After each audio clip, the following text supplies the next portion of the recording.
Mesdames, Messieurs, bonsoir. C'est toujours un plaisir de vous retrouver pour ces moments d'information sur Équinoxe Télévision, le journal bilingue avec Innocent Azé et Kevin Togo. Innocent Azé, good evening. Bonsoir, Kevin Togo. Good evening to you as well. Dear viewers, thanks for joining us in this edition of the 8 p.m. Bilingue newscast on Équinoxe Television. Headlines. Blood has once more spilled on the National Road number 3, linking Douala and Yaoundé. This occurred last night when members of a choir returning from a funeral had a mini bus collided with a container truck that was coming from the opposite direction. The accident happened around a day 1 subdivision in the Senegal Maritime Division of the Littoral region. Plus, activities have since Saturday regained full steam in the economic capital Douala and other major cities across the national territory after the post-electoral protest that turned violence. But uncertainty looms if these economic activities will continue in full steam on Monday, Tuesday and Wednesday following call of a 3-day lockdown by leader of the Cameroon National Salvation Front Party who continues to protest what he describes as a stolen election victory. In the meantime, authorities, notably those in the economic capital city Douala, have urged the denizens and business persons to go about their activities normally. We'll be telling you more in this newscast. Au moins 5 morts et plusieurs blessés graves dans un drame de la route au village Toumba a aidé après-midi sur la nationale numéro 3 Douala-Yaoundé. Un minibus avec à son bord des membres d'une chorale est entré en collision avec un camion transportant un conteneur. L'accident est survenu la nuit dernière, évocation dans ce journal. Tension post-électorale une semaine après la proclamation des résultats de la présidentielle du 12 octobre dernier par le Conseil constitutionnel. La population camerounaise prise entre le marteau et l'enclume. Des mots d'ordre de ville morte dès demain lundi ont été lancés par ceux qui estiment que la victoire a été volée. Pendant ce temps, les autorités administratives et leaders de communautés de leur côté appellent les populations au calme et à la sérénité. Demandent par ailleurs à ces populations de vaquer librement à leurs occupations quotidiennes. Un véritable casse-tête chinois pour ces différentes populations à travers les villes du Cameroun. On en parle dans cette édition bilingue du 20h. Mesdames, Messieurs, bonsoir et bienvenue au journal.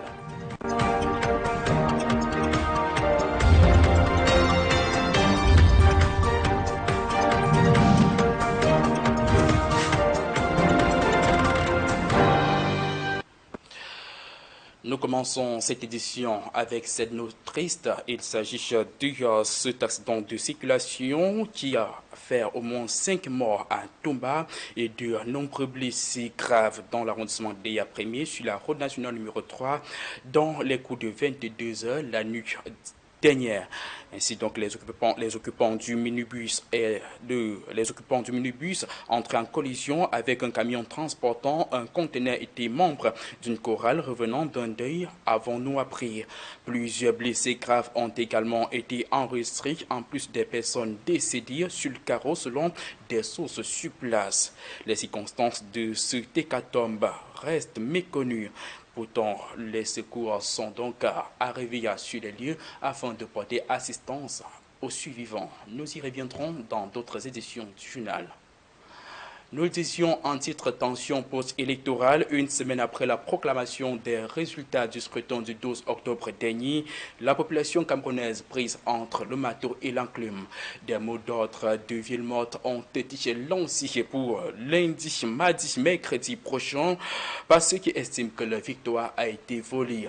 Pendant ce temps, les autorités administratives et leaders communautaires de leur côté appellent les populations au calme et à la sérénité, demandent à ces populations de vaquer librement dès demain à leurs occupations. Un véritable casse-tête chinois pour ces populations. On en parle avec Cédric Chena et Achille Kanga. La semaine post-proclamation des résultats de la présidentielle 2025 a été rythmée par de troubles sociopolitiques. Dans le camp de ceux qui estiment qu'on a volé leur victoire, il n'est aucunement question de baisser la garde. D'où le mot d'ordre de ville morte lancé par ceux-ci dès le lundi 3 novembre 2025. En face, les autorités administratives appellent au calme et à la paix et demande aux populations de vaquer normalement à leurs occupations. À Douala et dans le littoral en général, centre névralgique des tensions post-électorales, les populations sont entre le marteau des villes mortes et l'enclume de la reprise des activités. Pour de nombreux citoyens de la capitale économique, la crise actuelle fait plus de mal que de bien. Vraiment, moi, je ne suis pas contente. Vraiment, je vais payer mon loyer comment, je ne sais pas comment je vais gérer. Et la situation, vraiment, nous, on veut la paix. On veut que tout se passe bien, vraiment. Ça ne se passe pas comme on veut. Mais je ne suis pas contente d'être confinée pour le moment. Je n'ai jamais vu traverser ce genre de commérage. Je demande à ceux qui connaissent, qui sont de cette Afrique, de se mettre debout et de rafouler très rapidement le chantage. On doit travailler, on doit nourrir les enfants. C'est la raison pour laquelle j'appelle tous les jeunes à ne pas céder au chantage, aux réseaux sociaux, au lancement de villes mortes. Non, il n'y aura rien. Les leaders de communautés, pour leur part, appellent leurs administrés à ne pas céder aux sirènes des appels au chaos et d'être focus sur l'essentiel. On doit ouvrir des boutiques, les enfants vont retourner à l'école, il n'y a pas de ville morte. Je demande à tous les compatriotes d'aller travailler, de s'occuper et d'envoyer les enfants à l'école. Si nous cédons au chantage, c'est nous-mêmes qui allons écoper. La semaine qui s'ouvre ce 3 novembre est celle de toutes les peurs. Les Camerounais sont pris en tenaille et espèrent au plus vite la fin de la crise.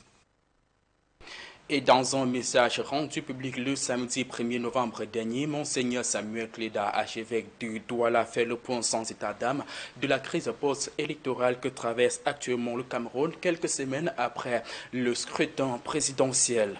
Une déclaration qui suscite de nombreuses réactions, notamment à la cathédrale Saint-Pierre et Paul de Douala, où des fidèles rencontrés à tôt ce matin par nos reporters se disent en accord avec cette sortie qu'ils jugent légitime. Des avis recueillis pour nous par Lionel Kamkoum et Claudia Essia. Reportage. De nombreux citoyens qui s'attendaient à un avenir meilleur ont eu la ferme conviction que leur choix n'a pas été respecté. La récente déclaration de Monseigneur Samuel Cléda, archevêque de Douala, continue de susciter de nombreuses réactions. À la cathédrale Saint-Pierre et Paul de Douala, les fidèles rencontrés se disent en accord avec cette sortie qu'ils jugent légitime et courageuse. Elle est tout à fait légitime et c'est une sortie d'un pasteur digne de ce nom et qui est dans toutes ses responsabilités d'encadrer ses ouaves. Si tout le monde pouvait dire la vérité comme lui, c'est qu'on n'est pas à ce niveau-ci là. Et vu la situation du pays, vous savez que le Cameroun ne se porte pas bien, mais il n'y a que Dieu qui va nous sauver pour cette situation. Selon l'archevêque, cette déception populaire explique les nombreuses marches pacifiques observées à travers le pays. Des manifestations qui ont malheureusement dégénéré en actes de vandalisme dans certaines localités. L'élection présidentielle du 12 octobre 2025 s'est présentée pour nous, Camerounaises et Camerounais, comme le kairos, c'est-à-dire le moment favorable pour écrire une nouvelle page de notre histoire, le changement. Dans son message, Monseigneur Cléda a également insisté sur la nécessité d'un sursaut collectif pour restaurer la paix et la stabilité dans un pays, selon lui, miné par les divisions et la méfiance. Il est indispensable que ces violences, ces intimidations, ces arrestations et assassinats prennent fin. Le Cameroun ne devrait pas être une terre d'affrontement permanent entre le pouvoir et le peuple après chaque élection présidentielle. Un message de paix et de responsabilité que quelques observateurs saluent alors que le pays cherche encore la voie du dialogue. Alors que la rue gronde encore contre les résultats de la présidentielle du 12 octobre dernier, le Parlement camerounais s'apprête à reprendre ses travaux dès demain, lundi 3 novembre 2025. Une session ordinaire qui intervient quelques jours après la proclamation par le Conseil constitutionnel des résultats officiels de l'élection présidentielle et surtout à quelques jours de la prestation de serment du président de la République. D'autres détails dans ce reportage de Mathilda Kemazo Osomba et Gladys Bambatian. Les parlementaires camerounais sont convoqués le lundi 3 novembre 2025 pour la session ordinaire du mois de novembre. Dans un climat politique lourd marqué par la contestation des résultats de l'élection présidentielle, les manifestations qui ont secoué plusieurs villes, cette rentrée parlementaire s'annonce décisive à plus d'un titre. À l'ordre du jour, le traditionnel examen de vote du budget de l'État pour l'exercice 2026. Mais derrière ce point institutionnel majeur se profile un enjeu plus profond, celui de la continuité du pouvoir et de la légitimité des institutions, dans un contexte où la rue gronde et où l'opposition conteste fortement encore la régularité du scrutin du 12 octobre dernier. Au Sénat, le secrétaire général, le docteur Gustave Léopold Ngané, a indiqué que tout est fin prêt pour cette session. Tout est fin prêt. L'hémicycle est apprêté, les salles de commission sont prêtes. Cependant, plusieurs observateurs s'interrogent sur le climat politique dans lequel se dérouleront les travaux. La session, en effet, s'ouvre quelques jours seulement après la proclamation des résultats de la présidentielle et à la veille de la prestation de serment du chef de l'État. Deux événements qui redessinent la scène politique et placent les parlementaires face à leur rôle de relais institutionnel. Ce sera une session historique. Comme vous le savez, le Conseil constitutionnel a proclamé les résultats de l'élection présidentielle. Le président Paul Biya a été déclaré élu. La prestation de serment aura lieu bientôt. Donc le Sénat, en tant qu'institution qui est sollicitée à ce niveau, aura dans l'occasion et l'honneur de vivre cette prestation de serment, d'être témoin de cette prestation de serment, de cette cérémonie. Au moment où les parlementaires s'apprêtent donc à voter le budget de l'État, cette session ne dira pas seulement quel budget le Cameroun adoptera, mais dans quelle mesure ces institutions peuvent encore incarner la volonté populaire dans un moment de grandes fractures nationales et de fortes tensions enregistrées dans plusieurs localités à travers le pays. Intéressons-nous à présent à toute autre chose. Parlons décentralisation. Notamment, la commune de Douala 4e vient de procéder à l'évaluation de l'exécution à mi-parcours de son budget pour le compte de l'exercice 2025. Un exercice placé sous le signe de la rigueur et de la transparence dans la gestion des ressources locales. Le point avec Steve Eboulé de l'Astana et Atu Emale. Adopté à hauteur de 3 milliards 790 millions 906 922 francs CFA, le budget de la mairie de Douala 4e vise à renforcer les actions de développement local à travers l'amélioration des infrastructures de base, la salubrité publique et la promotion du bien-être des populations.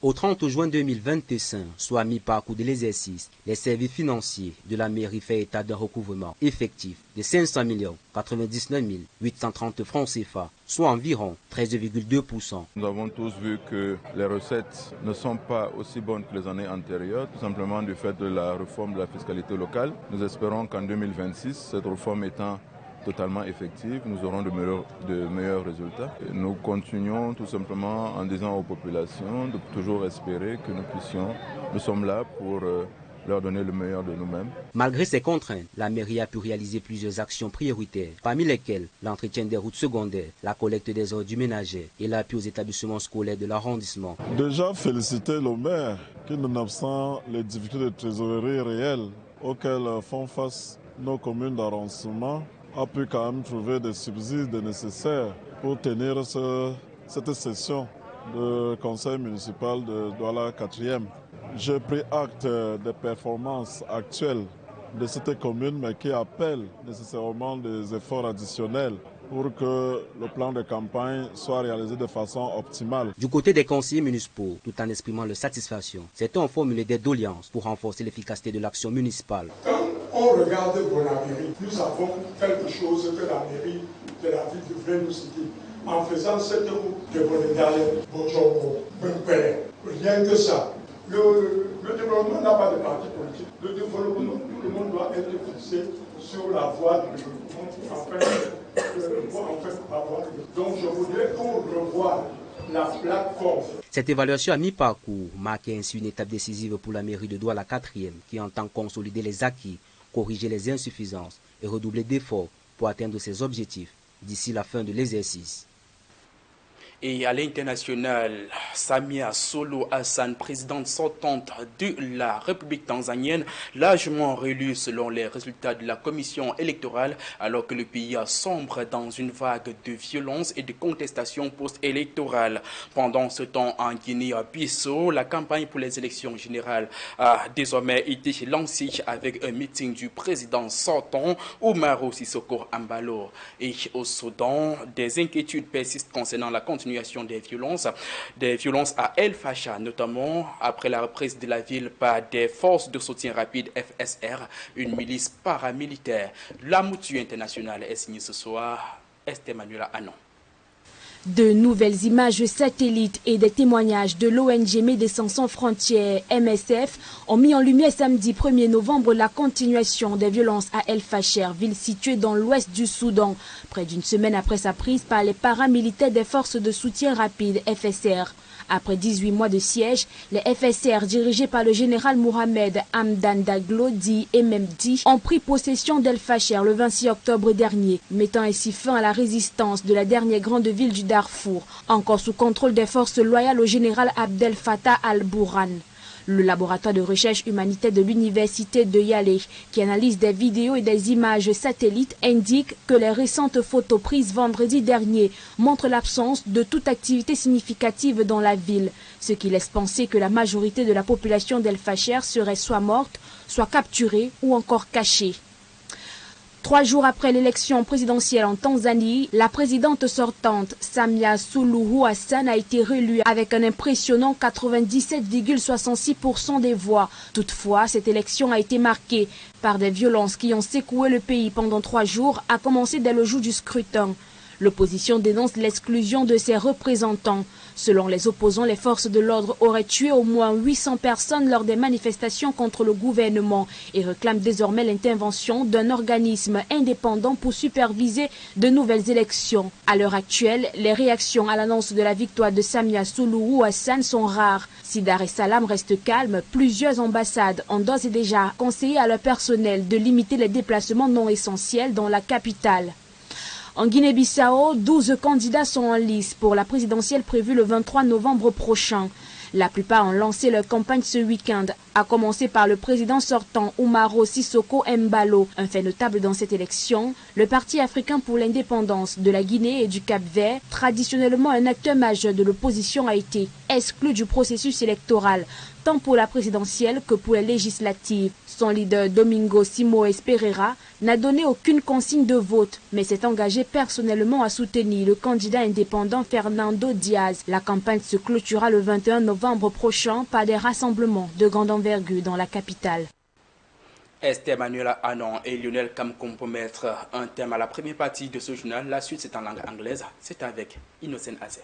Merci Kevin Togo. Bonsoir for the plus. And to you, dear viewers, good evening. Once more, thanks for staying with us for the second segment of this newscast. We begin in a sad note to say at least 5 persons are feared dead in a road accident in Tumba, a locality found in the Deya 1 subdivision, Sanaga Maritime Division of the Letowa region. The accident involved a mini transport bus that collided with a container truck last night at about 10 p.m.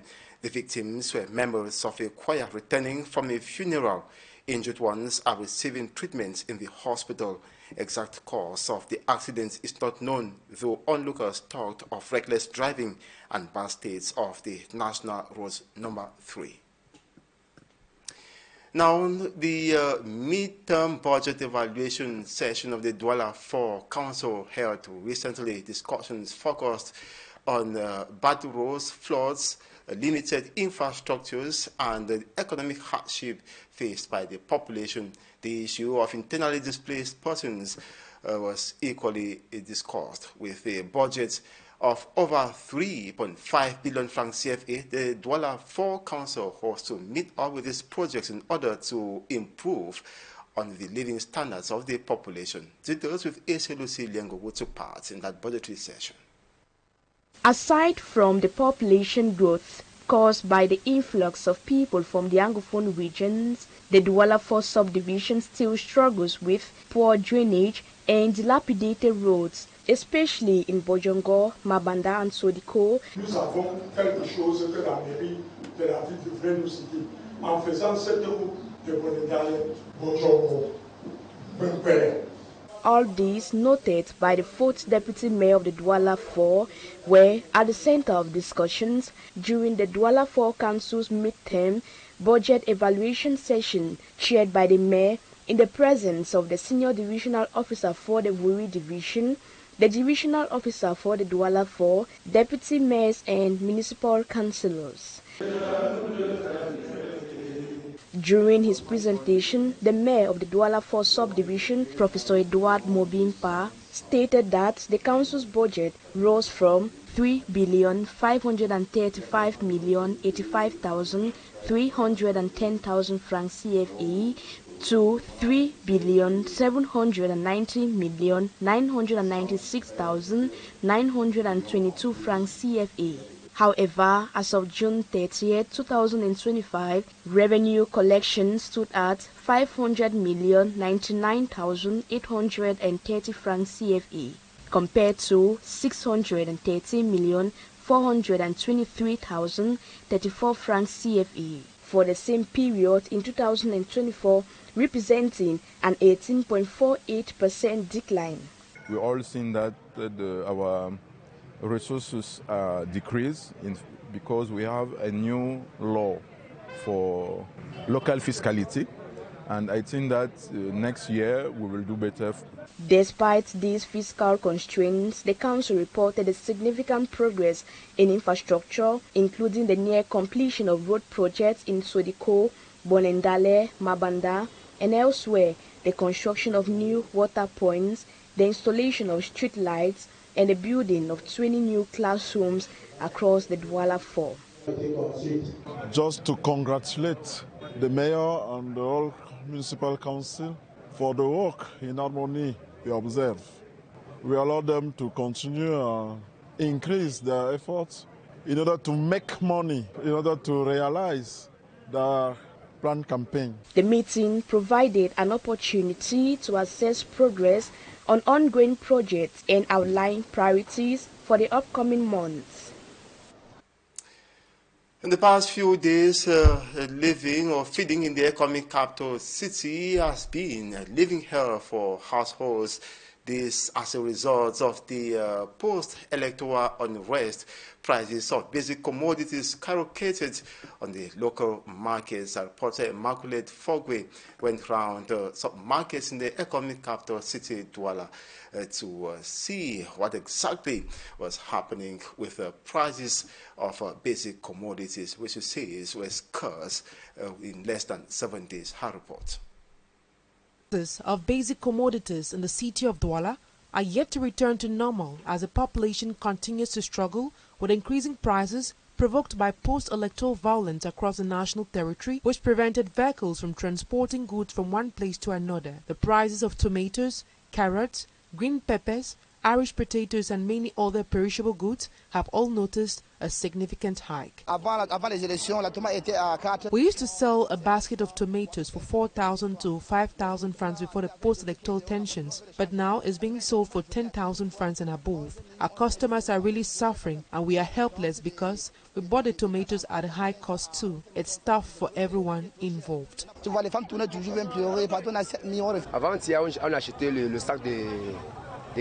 On Thursday, we bought a bag of carrots for 12,000 francs. Today it has risen to 32,000 francs. A bag of pepper which was previously sold for 12,000 francs now cost 25,000 francs and more. Demand is quite high now, but then our customers are really not happy about the hike in price.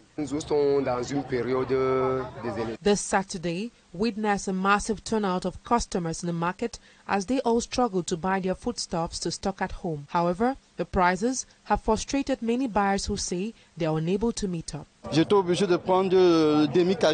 the price hike, I was forced to share a basket with another lady. We both contributed and bought a basket for 12,000 francs, something we used to buy for 4,000 francs before. My reason for buying it today is because of the announced lockdown expected to begin on Monday. Lundi, à cause de la rumeur du confinement, le seau de 3 litres de... I used to buy 3 liters of Irish potatoes for 1,300 francs. Now it costs 1,800 francs to 2,000 francs. Everything is expensive. How are we going to feed our children with our menial salaries? Les élections. Donc, ça ne nous laisse pas. As the situation stands, it seems the road to recovery will be long and arduous for the people of Douala. Until peace and stability are restored and goods can be transported freely, prices are likely to remain high, further exacerbating the struggles of the population. Though economic activities resumed in full steam on Saturday and the Sunday in the economic capital city Douala, it is uncertain whether the steam will be maintained on Monday, Tuesday, and Wednesday. This is due to the call for ghost town, not only in the economic capital city, but in major cities across the national territory, by the leader of the Cameroon National Salvation Front Party, who maintains that his presidential election victory was stolen and he will stop at nothing in reclaiming his victory from the CPDM candidates. In the meantime, authorities have condemned the arts and court and the population of the city of Douala in particular to go about their economic activities that will be provided, that will also see security stations around major areas in the economic capital city to protect them. In the meantime, the population of the city of Douala as well divided with regards to the call for the 3-day lockdown. Now, we talk about His Grace Samuel Kleda of the Douala Archdiocese, who has called on government authorities to stop celebrating a victory, but to reflect on what is happening in Cameroon. He condemns threats, intimidation, arrest, and detention of young persons arrested during the post-electoral unrest. Details in this report compiled by Smanji Kangeba. As post-elections violence, amongst them destruction of private companies, shutdown of businesses and schools continue to disturb the normal flow of activities in some parts of the country, the Archbishop of Douala Diocese, in an outing Saturday, has called on the authorities to have a deep reflection. Tous les responsables de notre pays, all officials in our country are called upon to reflect on the consequences of the current situation. The proclamation of the October 12 presidential elections, which caused deception and lack of trust in many people, led to the peaceful demonstrations, drawing inspirations from Jeremiah chapter 31 verse 15. The clergyman says, democracy doesn't entertain the following. Democracy doesn't accommodate canons, intimidation of citizens who have a different view. Intimidation des citoyens qui ont une pensée contraire. Adding that, an election is not organized to kill the citizens. A nation is not governed with arms. No government in the world will work without people. The government is at the service of the people. He has an obligation to love and respond to the legitimate aspirations of the people, just like Apostle Peter recommended. According to the Archbishop of the Douala Diocese, it is high time the authorities reflect on what is causing Cameroonians, as they are now asking to be listened to. Their needs and aspirations should be taken into consideration. The Archbishop says amelioration should be done in areas like bad governance, unemployment, immigration of young people, under-scholarization, bad roads, electricity deficit, injustice, social illegalities, corruption, exploitation of country's riches by selected few, some people very rich while some in misery, insecurity, illegal sharing of the country's riches, and using of state goods for egoistic purposes. The Archbishop of the Douala Diocese says, if things are done the right way, then the level of unemployment, which stands at 74%, poverty level, which is about 37.5%, and about 6 million people going out, will be curbed. In news out of Cameroon, at least 26 people have lost their lives and more than 25 others missing after a landslide in Kenya's Western Rift Valley region. This is due to heavy rains that battered the area for days. 25 people with injuries were airlifted to a hospital in the nearby city of Eldoret for treatment. Search for possible survivors continues, with disaster agencies hoping to find those still missing in debris of collapsed homes. More than 1,000 homes have been destroyed by mudslides. The Interior Minister has urged residents living near seasonal rivers or in areas where landslides occurred to move to safer locations. And Pope Leo XIV on Sunday has renewed his appeal for a ceasefire in Sudan and the opening of humanitarian corridors. The United Nations has accused the fighters from the paramilitary Rapid Support Forces, which captured the city of Al-Fashi recently, of killing non-Arab civilians and sexual assaults. Pope Leo XIV says it is with great sorrow that he follows the tragic news coming from Sudan, particularly from the city of Al-Fashi in the tormented northern Darfur region. Indiscriminate violence against women and children, attacks on defenseless civilians, and serious obstacles to humanitarian action are causing unacceptable suffering to a population already exhausted by long months of conflict. The Pontiff called on the international community to act with determination and generosity to offer assistance and support to relief efforts. Ladies and gentlemen, it is on this note that we put a cap on this edition of the 8 p.m. Bilingue newscast on Équinoxe television. Thanks so much for watching. Do have a splendid evening. Kevin Togo, bonsoir à vous.